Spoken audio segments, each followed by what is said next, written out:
and welcome to the show Podium. I'm on session 057, and this session we are joined by a very special guest, Andy Winter. And I just want to read his bio to you. And this interview is a bit of a special edition because it's not the usual 8-10 minutes.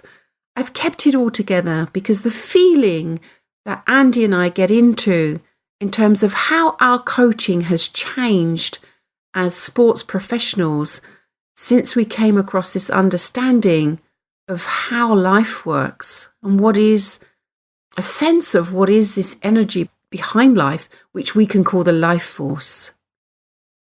So let me just introduce you to Andy, and then I'm just going to go straight over to the conversation.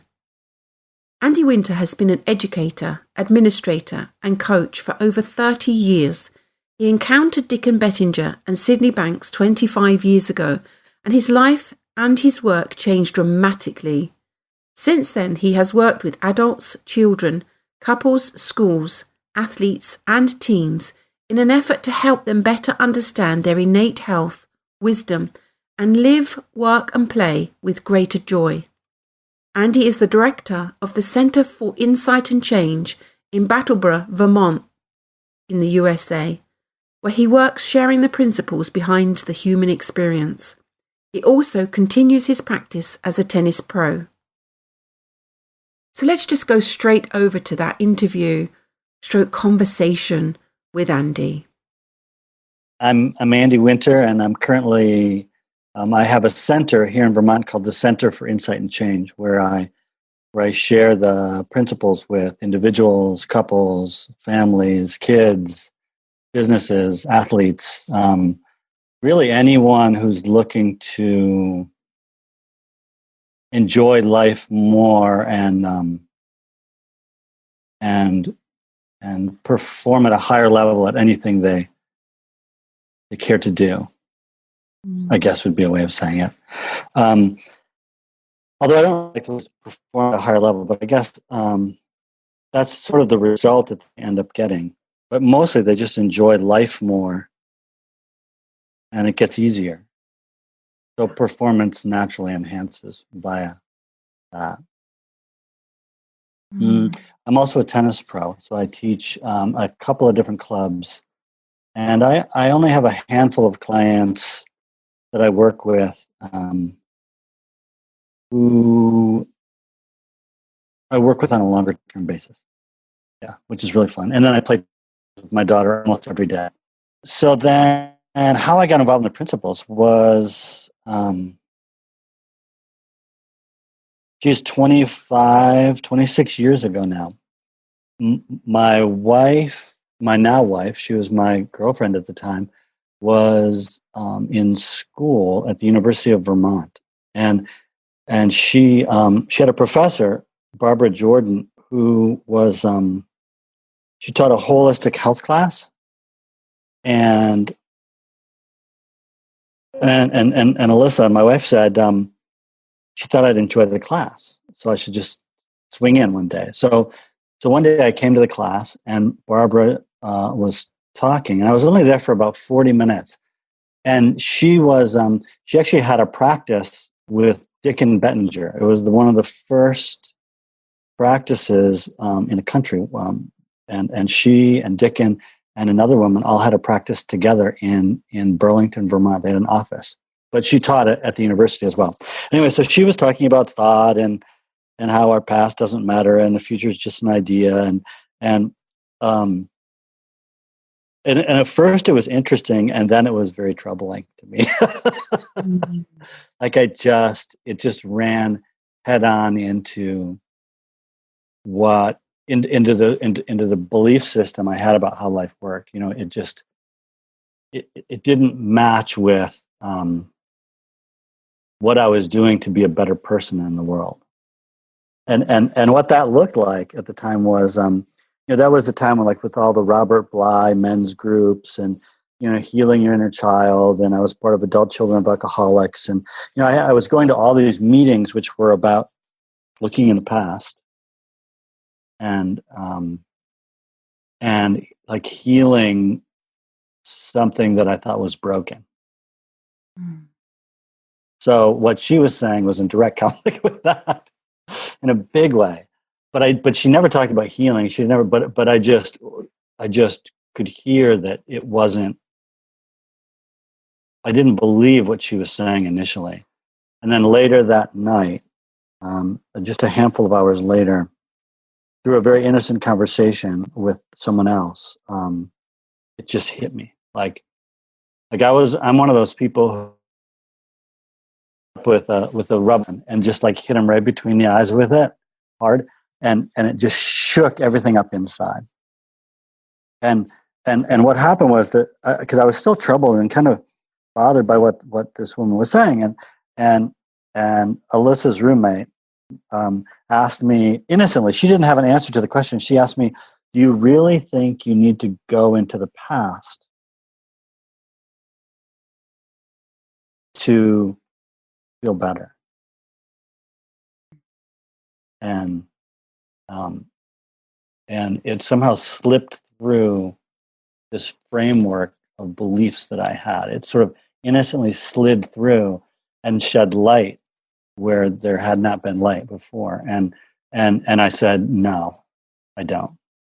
With absolute certainty. I mean, I just saw I really saw the inside out nature of life, and that I had been very innocently trying to fix things that weren't broken, and trying to improve something that was already perfect, and really pursuing suffering with the idea that somehow I'll feel better at the end of it. And when I saw that, it just all sort of fell off I started crying, and I couldn't stop. I mean, she was actually pretty worried about me. And I was laughing and I was crying, and I was like, I couldn't explain it. You know, I tried to explain to her what I saw, and it was, Chinese to her. And so that was the beginning. I mean, it was just, I didn't sleep for a couple of days. I just kept walking around, watching everyone thinking and having an experience of their thinking and having no idea that's what they were doing. You know, so I was out, I remember it was 3:00 in the morning that night, and everyone else was asleep, and I'm just out walking in this college town. And so I'm seeing people coming back from the bars, and like this one couple is walking down the sidewalk, and they're having this horrendous fight. You know, they've both been drinking, and they're yelling at each other, and she's crying and he's crying. And I just watched, as if I was invisible, them have this entire episode that I saw instantly was nothing but thought. And that if they saw that, I knew they would have peace. And that if they cared to, they would just hold each other's hands, and if there's anything to apologize for, maybe do that, and then to walk home together and enjoy the rest of the night. You know, and then I saw other couples that were going home like that, arm in arm, and just totally smitten with each other, and just enjoying that. And I just really, for the next few days, and since then, I've just been awake to a different understanding about how life really works, and how we all get innocently caught up in believing that our circumstances determine the quality of our experience. So that was my introduction, and I immediately knew that I was going to teach this and share this in the world in some way. And so I started working more closely with Dicken. I met him in the next couple of days, and he was speaking on campus too, and we hit it off, and I became friends with him and his family. And he ended up hiring me to work with his son, Ben, who was a high school student then, and a young man who would be active and just didn't like school much, which was very much like I was. And so they hired me to tutor Ben. But it was really just to hang out with him and help him, I don't know what the word would be, see that things were going to be okay. You know, so that he could quiet down enough to not get too worried about the fact that he was upset, because things didn't feel like he thought they should feel.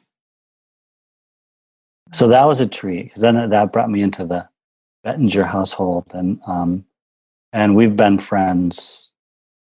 I mean, very, very close friends ever since. He married my wife and I, um, and yeah, it's just been really nice.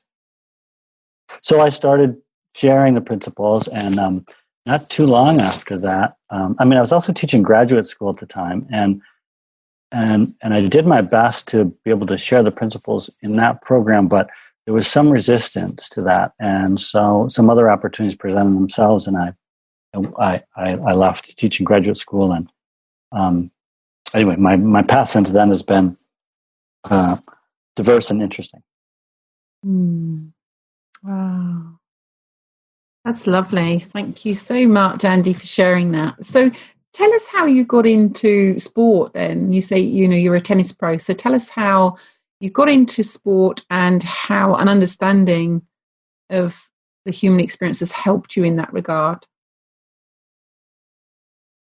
Well, that's a really, really interesting question, because sport was my refuge as a young person. As I said, I wasn't. I was dyslexic and didn't know it in school, and struggled in school, and never really felt that.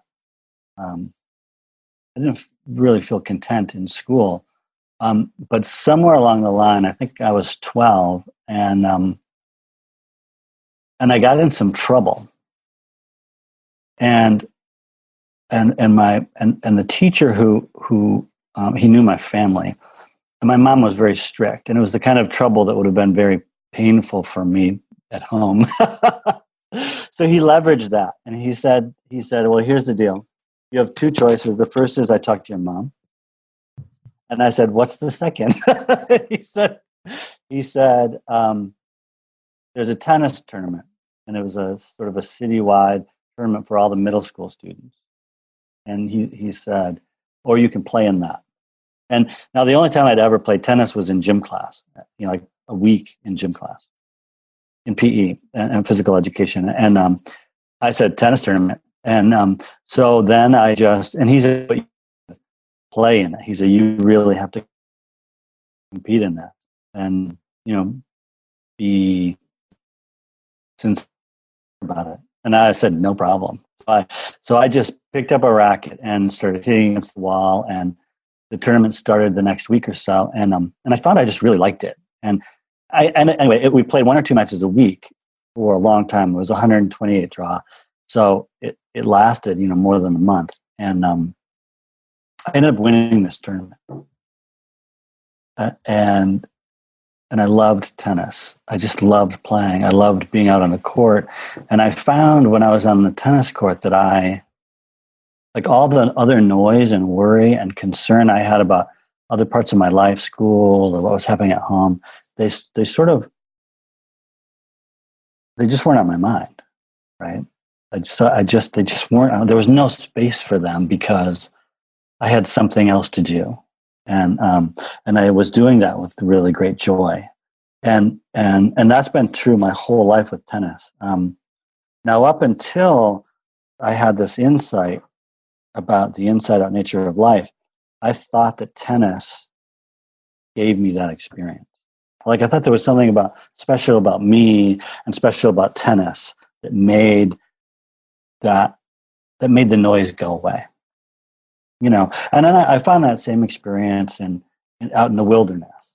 I felt like, as long as I'm in one of these three places, I can feel good. But once I had the insight and really saw the trick I'd been playing on myself, I saw that was just not true. That feeling connected is what I am. I am connected. And the absence of that feeling is the illusion, versus being connected is something you need to work to do, and feeling a part of the larger whole, and just enjoying life. So this whole time I'd been coaching, and coaching athletes and coaching other people and teaching, but my coaching what I was teaching really changed, and how I was sharing it changed significantly. And now when I work with tennis players or other athletes, sometimes they often think, and of course there is stuff about technique and other things that I share, but it's really this deeper understanding that I think is having the most profound impact on the people I work with. There's a lot of people with really nice forehands, and then there's a lot of people who get really frustrated when they don't win, or when they don't play as well as they did the day before, or when they spend time getting or thinking that their frustration somehow diminishes their ability to play well or perform at a high level.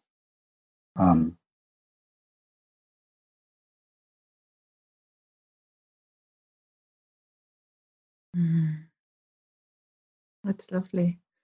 So there's going to be a lot of sports coaches and performance directors and athletes listening to this show, Andy. So you talk about your coaching changed with your insight and your understanding of the inside out nature of life.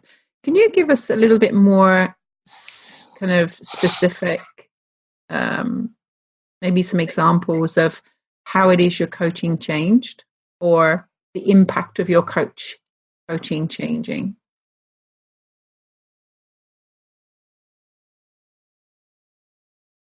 Well, it's interesting because what allowed me, part of what allowed me to progress in tennis so much so quickly was my love of the game. That I didn't let winning or losing or injury, like nothing sort of got in the way for whatever reason of my just love of playing the game. And so I just kept playing at a higher and higher level, whether I won or lost, or like I just loved playing. And so there was always something sticky about that for me that just really worked. But so that was kind of part of my baseline. So when this understanding showed up, I had a different way of communicating to people about that. So my coaching changed from being more directed towards outcome and to just understanding, just helping people understand the nature of where their experience is coming in the first place, or coming from in the first place. I mean, everything is different, which is, everything is different as far as because I see this inner resource that every human being has and is connected to at all times. That every human being, every athlete, every parent, every business person is part of and is connected to, is an example of a level of wisdom and insight and connection that is inexplicable, right? I mean, it's like I can't find words to describe how powerful this is, because it's actually the source of where my words are coming from in the first place. So we have access to this intense intelligence and creativity at all times, and it never fails us, ever. It can't. There's no failing. And so when seeing that, like if that's the baseline, then it changes how I talk about everything in competition. To the extent that any of us get troubled by how we're playing, or whether we're winning or losing, or like all these things, in the presence of the understanding that our experience is an inside-out experience, and that we are being informed moment to moment, that we're being guided, if you will, that we're being that we're our best coach. and that all we have to do is sort of trust in that. That changes everything for athletes. I remember I was in college. When I was in college, and it was I hadn't run across this understanding, but after I did, I reflected on it. But I went to Michigan State University, and it was Magic Johnson's last year, was my freshman year, right? So pretty exciting time to be at Michigan State, and we also had one of the best goalies. I think probably the best college goalie in the country at the time. And I used to go to practices and watch them practice, because I was just fascinated by what they did and at the level they did it. And you could just see, like, when Magic Johnson was on the court practicing, he saw things that other people couldn't see. I mean, he really did. It was like he was moving in like slow motion or something, and they were all moving really fast to try and keep up. and he just had a big smile on his face. So, like, I would see him, drive the lane and then pass to someone, and they would have no idea that a pass was even possible. And it would hit them in the chest, or it would hit them in the head, or hit them in the back, or, it was this, and he had to kind of like change his game so that they could keep up to him, and they had to learn to sort of expand how they saw the court and each other in order to anticipate what he might do. And it was true for every other player on the court. And these were really talented athletes. But I just watched, and there was a quietness. I mean, I don't know what other word to call it, but there was like a joy and a love in the way he played that just flowed out of him into every move he made on the court. And it really struck me, and it really affected me, because that's how I felt playing. I mean, that feeling. And then we had this goalie who I saw the same thing in, and I was never a hockey player, but I was fascinated by this guy. And there was a point where he would almost every practice, at least the ones I went to, halfway through the practice they'd take a break and they'd all go in the locker room, or he would at least, and to the start of the second half of the practice, the entire team would line up at the blue line, and they would each have like 2 or 3 pucks. So we're talking 20 guys. And he would slowly skate out to the goal and do his thing where they hit their shoulders against the posts and the goal, and he would sink into the goal, and he would get set, and then he would slowly nod. And when he nodded, they would all simultaneously hit slap shots. Right? 3 pucks, like boom, boom, boom, boom.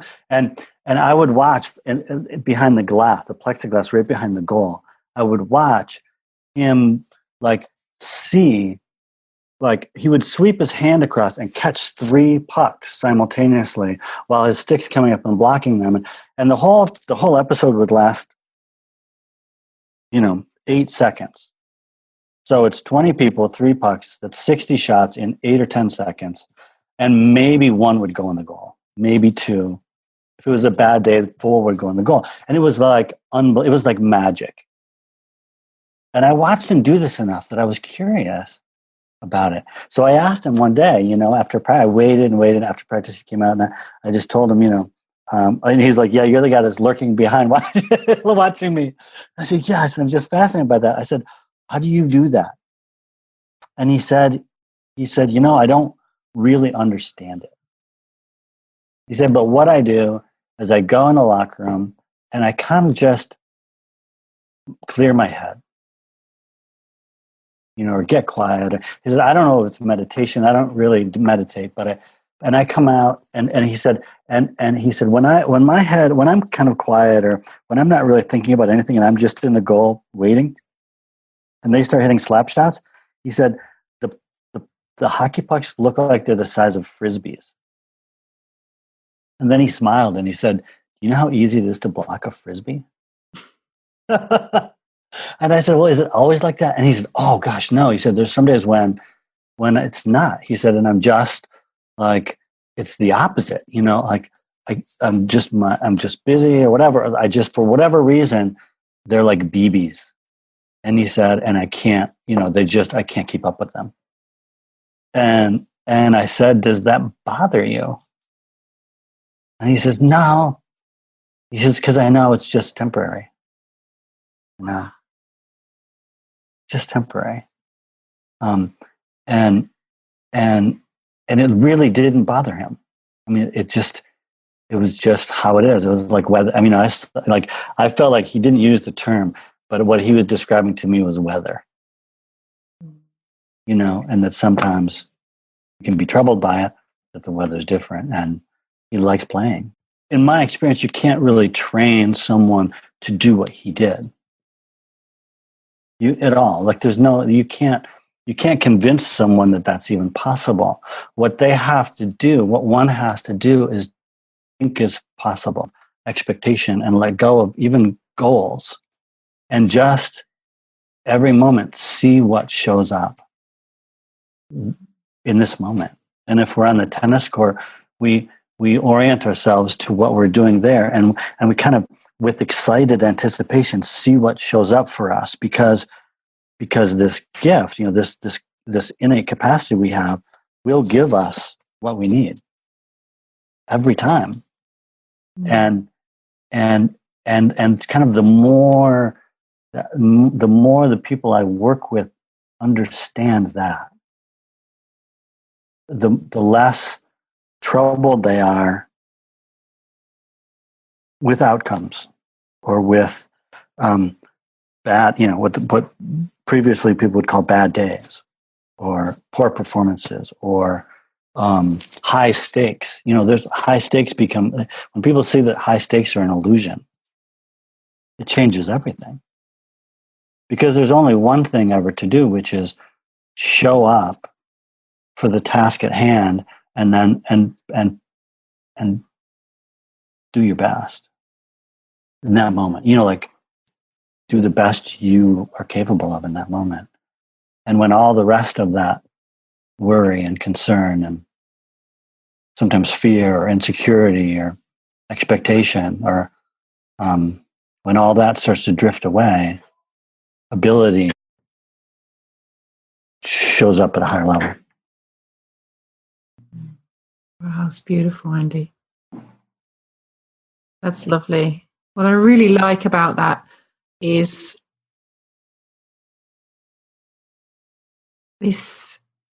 the whole love of what you do, and the fact that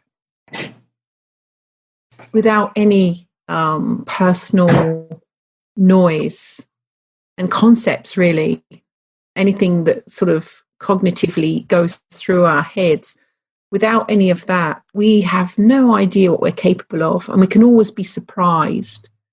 And I love that in your story of the keeper, he had no idea how he did it. And that, for me, just points to the fact of this infinite creative potential, that we really don't know where performances come from. Like, we can get a sense of it and we can feel it, but it's not something that we can train for. And that doesn't mean that we don't need to train our skills. And that's probably bringing me to the next question, because I know that a lot of people would be asking, well, hang on a minute, we do need to train our skills. You know, you're not born with them. But that's not what we're talking about here. We're talking about the essence and the source of human performance.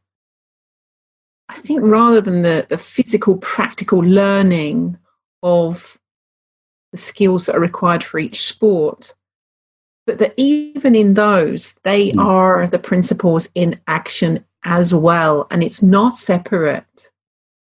It's not separate. It's all encompassing. It all comes from and lives inside this beautiful divine consciousness that we are. Yeah. That's really beautiful. No, it's just completely true. You know, and it informs how we practice too. See, because of course, you know, to develop skills, you don't just say, okay, I'm going to relax and then suddenly I'm a tennis player. You know, you have to hit thousands and thousands of balls, but you know, our learning curve is so much. Is just frighteningly steep sometimes. When we just are in the joy of exploring and doing without judgment, without it being personal, without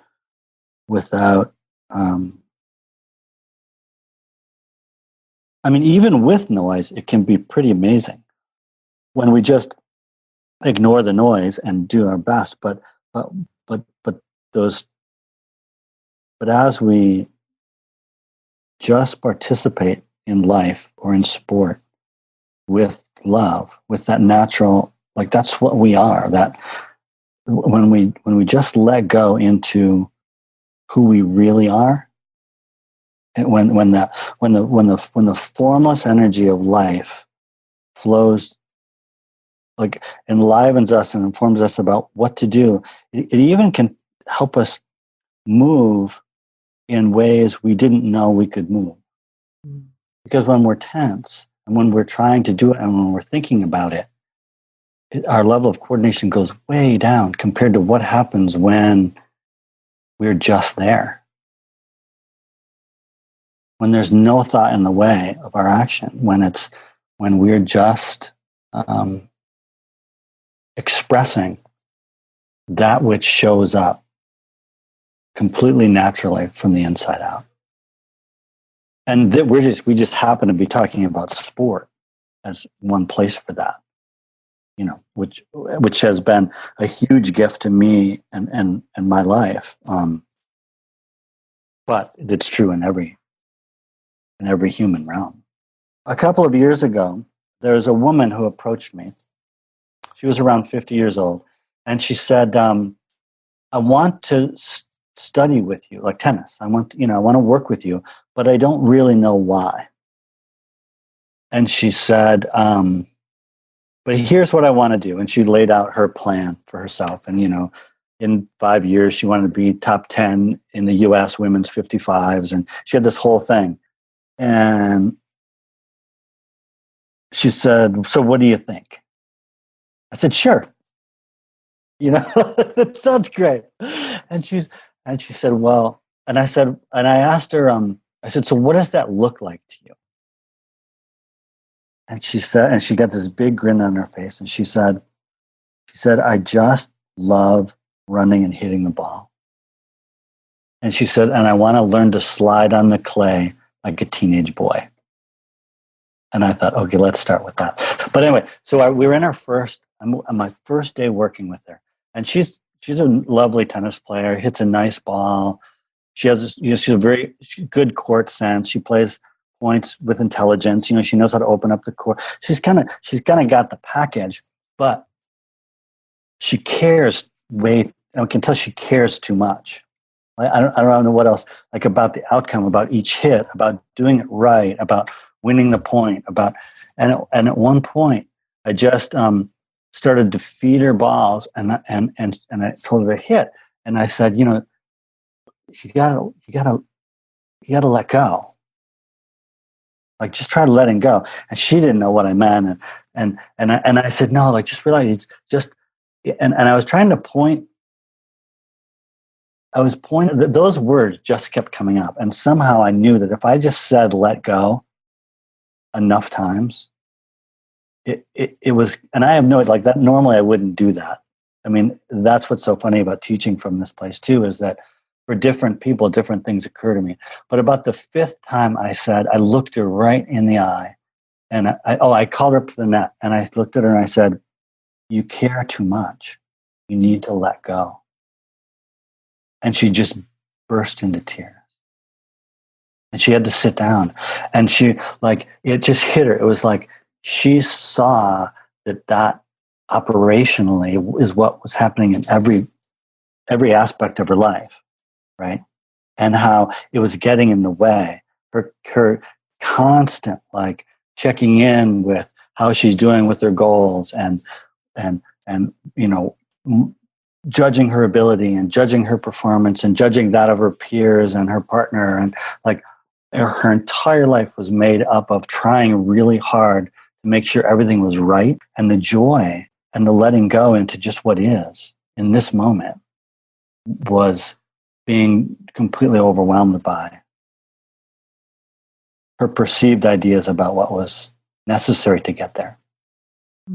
And all just, I mean, she had to sit. I mean, I don't even know if we finished the lesson because it was one of those, like her world shifted, you know. So that, you know, to answer the question, like, how has my teaching changed? Well, that was one of the better, you know, her forehand didn't change that much that day. You know, her ground strokes maybe didn't change, but where she hits the ball from, you know, that didn't change either, but how she understands it did. And that has changed everything in her. I mean, it's amazing to see her life now. And it took a very different path than she was anticipating because she let go of all these things and then let something else show up. You know, that was really, really has been very helpful to her. That was beautiful. The word control comes up for me there, Andy, in actual fact, I was kind of grinning to myself because it sounded a little bit like me. And yeah, I guess I'm a sort of recovering high achiever, really. And I would have had a very similar road of performance and trying to get to the next stage. And I'll feel better when, and I'll feel more complete, and I'll feel more whole when I get to the next level of coaching. And then I was a Super League coach, and I was an England performance coach. And then finally I become a national coach. And yeah, it was never enough. It was never enough. And until one day I saw, oh my word, I'm really making this all up, this sort of striving to be better. And how can you be better than life itself? What is it I'm trying to, where is it I'm trying to get to? And I saw very clearly there was nowhere else to get to. There was nowhere to get to. I'm already here in my essence, connected to this amazing intelligence behind life. And that letting go really did happen for me too. It was a surrender of everything that I'd cognitively made up and believed in that I needed to be in life. And yeah, it just was like, it just dissipated. It just kind of just fell away.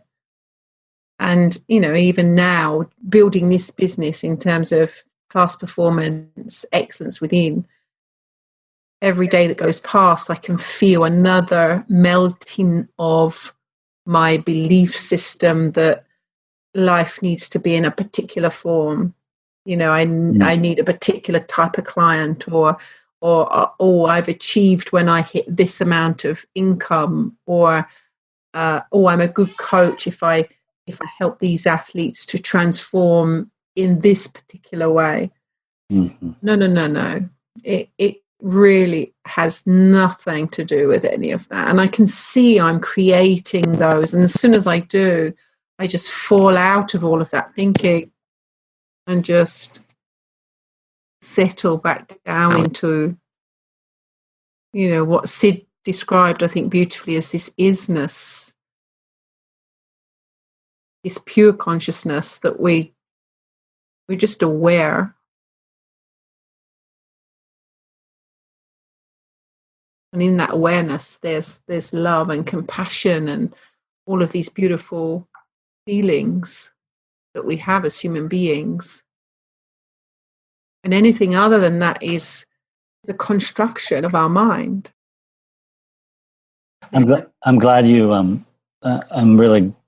It's nice to hear you share that. I was thinking about asking you a question along those lines of just like sort of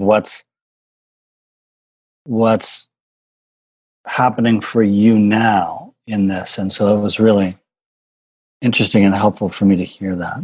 Yeah. I'm seeing the beauty in the showing up and the presence. And I'm seeing more the impersonal kind of nature of life, and that it really isn't about me and the ideas I have of myself and what I think I should be doing in life.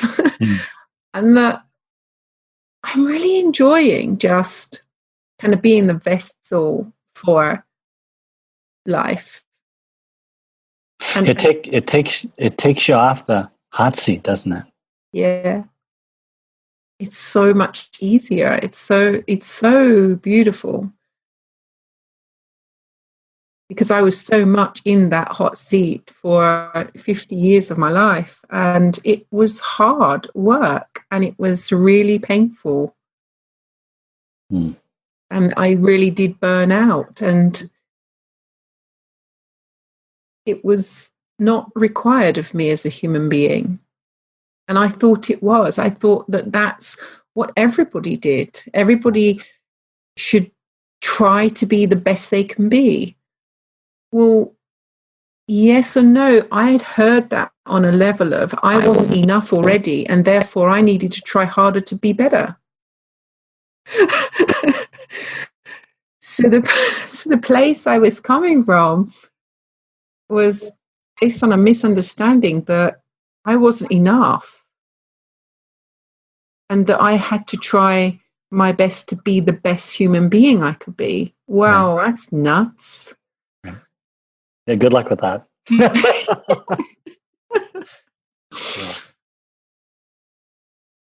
Yeah, and then we spend so much time thinking about ourselves and that kind of with that as the baseline. You know, we just spend an inordinate amount of time with like the largest blip on the radar screen as ourselves, and measuring how we're doing.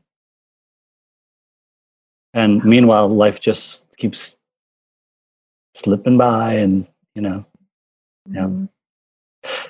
is interesting talking to, sort of illuminating the illusion that isn't necessary. Like really helping people see that it's not only not necessary, that it's completely not helpful. Because we are sort of taught and coached to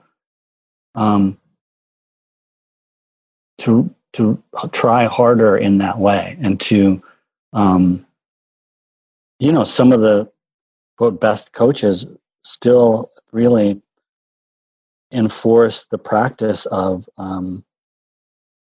feeling badly when you don't meet certain expectations, or whatever it is, feeling good when you do. That there's this whole idea that somehow the quality of our experience, moment to moment, has anything at all to do with the outcome. Mm-hmm. When that illusion, but it really looks like it, because people say, well, then I'm not going to try. If it doesn't have anything to do with the outcome, why would I bother trying? And it's like, no, that's where the joy is. The joy is in showing up right now. And it's just naturally it's what we are. That's what we do. It's we don't have any choice but to show up. We're here. And if it's field hockey, or if it's football, or if it's American football, or if it's tennis, or if you're the quarterback, it's still your job is to show up and sort of see how you can help. Like to just show up with what you have and see how you can help. And then you just give it a go. And once the ball's in the air, you got to let go of that one. I mean, that's what's so lovely about this understanding to me, is because I guess I'm coming back to, like, once you've hit the ball, it's gone. You can't get it back. That moment is just past, and it doesn't matter. Like you did the best you could, and it's gone. And that's either in or it's out. It's a winner or it's a bad. It doesn't. But it's gone. And there's no point in spending really instant that your racket was opened up too much, or whatever it might be. there's really no point in having a personal experience of it beyond the fact that like you had a lot of fun trying to hit that ball. Because there's another one coming, and that's your job now, is to like sort of get into hitting that one, or show up for that ball over and over again. And there's I've never experienced a person who's even glimpsed this, the inside out nature of our experience, who feels like, well, they don't try their best anymore because of it. Like, that's just not genetic. It doesn't work like that. No. Well, that's a bit like, you don't need these external goals or expectations to try and perform to. They're just a distraction. They're just completely a distraction. Yeah. It would be a bit like saying to a baby who is just learning to crawl that they wouldn't, or assuming that they wouldn't want to get onto their all fours and off to the coffee table unless there was a goal, unless it was going to be faster than their baby mate on the rug, or if it was going to please mum and dad. Right, right. Babies they have to do it by 2 years old, right? They have to do it by 3. I need to be here. Yeah, right. But they do have an innate desire to move. They're like, I just want to move. I want to get over there. That's it. And they're like, okay. And then they just kind of go, and then but it doesn't work. And so they go again, and they let go of it. It's frustrating for a moment sometimes, but they let go of that too, because they just keep moving on. Something shows up and they do it and they experience it, and then they move on. And they don't hang on to it. They're not like, Joey's already walking. Like, what am I? What's wrong with me? But their desire to walk isn't diminished. No. It's still whole, it's still complete, it's still full, it's still bursting to come out. Yeah, bursting. That's that infinite potential that we all have, always. Right. Yeah. Yeah. Well, that's a lovely analogy. Wow, what a beautiful soul, Andy Winter. And I'd just like to say thank you so much to him for all of his work and for showing up like this in this amazing space with me. So again, thank you. And if you'd like to get in touch with Andy, you can do via his website, which is www.centreforinsightandchange.com. And you can also find him on Facebook. And if you'd like to talk more about this work and you'd like to get in touch with me, you can do so on denise.holland@class-performance.com. So this is the first part of my interview with Andy, and next week we will continue the conversation. So do tune in. It's a real special treat to have somebody that actually worked with Sydney Banks, that has been working in elite sport for a very long time. So that just leaves me to say thank you so much for joining me, and I will look forward to learning and sharing with you again soon. Thank you. Bye-bye.